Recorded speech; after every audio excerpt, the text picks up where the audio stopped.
as cold actually as it has been. I've just washed all our cars, son's, wife's, and my own, and we get like bloody salt and grime off them. And yeah, it was cold doing it, but I've warmed up now, thankfully. So from the Hop Foundry, aka Aldi, made for Aldi at least, it's their low profile 0.5% IPA.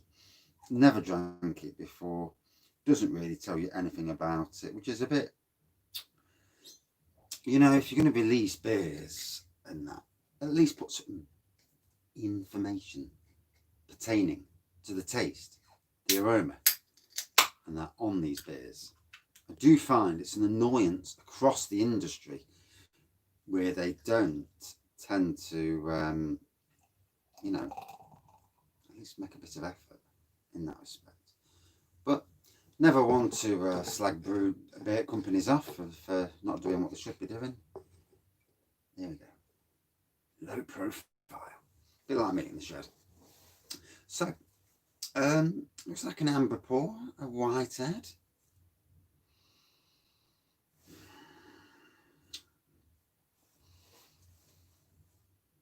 Very subtle hoppy nose. Hint of tropical on the nose.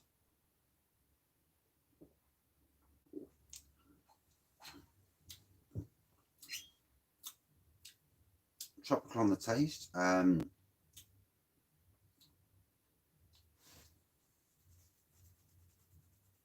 an aroma I can't quite get, but or taste I can't quite get.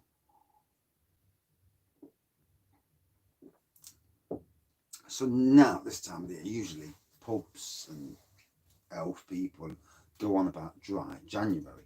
However, the hospitality industry, especially the brewing industry, is on its knees.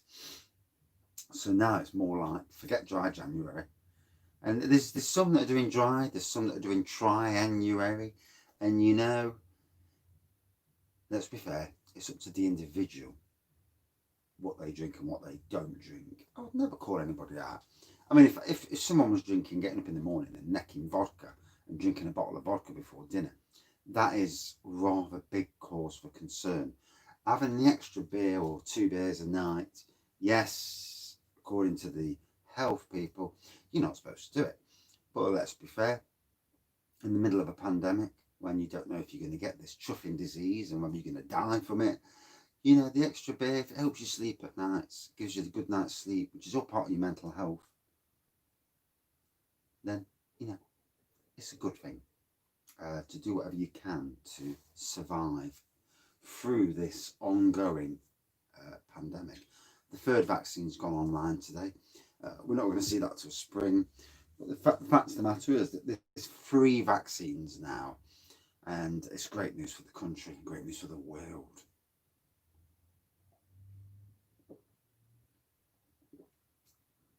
And let's hope it is a 1 in 100 year event, because you wouldn't want this to happen again. I mean, there's people who were born after the Spanish flu that have never come across anything like this. And if they died before this happened, you know, they could have been 80, 90 years old and never knew anything remotely like this. So it's a learning curve for the whole of the world to move on and be better people, with any luck. Yeah. Some people will never be better people. Some people will use everything in life to say they've had it hard, they've had it tough, they persecuted and that. And a lot of people are just absolutely up their own backsides, because a lot of people have had a lot more given to them than people hundreds of years ago that really were persecuted. So, you know, today's youth, a lot of today's people really need to take a look in the mirror and think, oh yeah, I don't have to, you know, I don't live in certain parts of the world where I don't have no food, no clean water. I've got full electricity.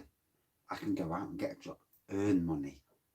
There's a lot of people that use for whatever reason, their colour or religion or, you know, whatever, to make out that they've got a hard life. And the fact of the matter is, you know, we can all be better. I come from a very poor background, council estate. I could have gone down the same route as a lot of the people I used to live with, you know, knock about with, and a lot of them are in jail. And so, you know, when I hear people on the TV, millionaires going on about, oh, how rough it is for them, I'm thinking, you don't know your arse from your elbow, personally.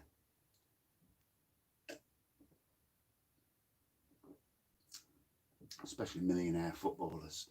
You think to yourself, yeah, you've made it in life. There's lots and lots and lots of people who have not made it in life. They don't ride around in £100,000 Porsches or whatever.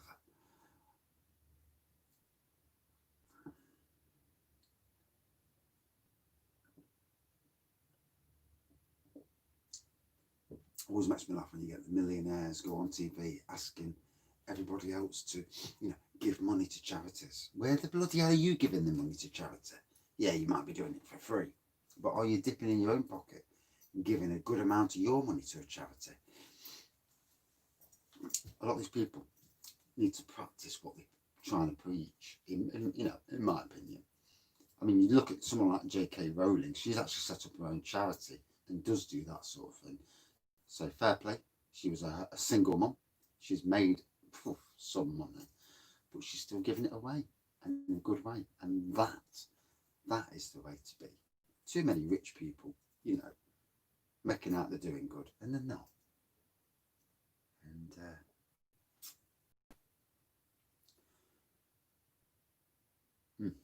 so, yeah, it's not bad taste in this.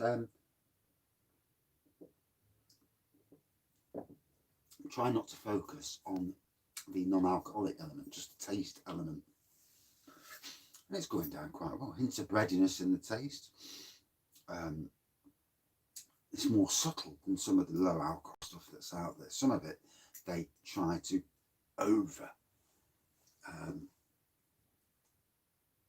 overcompensate for the fact that there's no alcohol.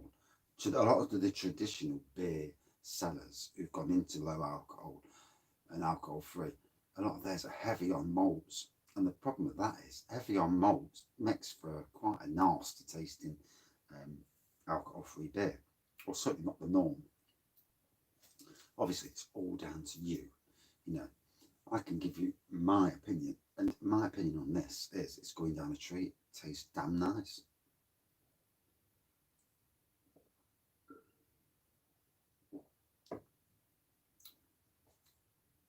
Nice bite to it. Nice hoppy, very subtle tropical notes. Would I drink this outside? And on a time when I'm not on the alcohol? Hell yes. Yeah, not a bad bit of alcohol-free stuff. The downside is this stuff tastes it costs as much as the alcohol-free as the alcohol stuff, which kind of makes you think, yeah, it's supposed to be alcohol-free, but it costs as much.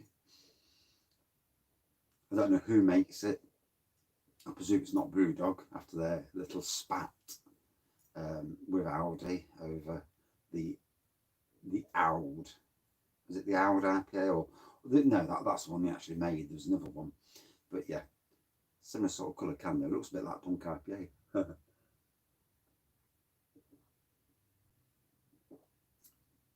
We know how naughty Aldi are with their cloning of beers. So yeah, very easy drinking, low alcohol IPA. Definitely one I would recommend to anybody wanting to go a bit drier, shall we say. Out of 5, for me, 4.5 out of 5. Absolute cracker. Did really well. And that's it for this beer review. I'm going back up the house now because I'm frozen. Oh, 2 hours outside, it's enough. Thanks for watching. See you soon. And see you about 6 o'clock for a couple of beer reviews. Cheers.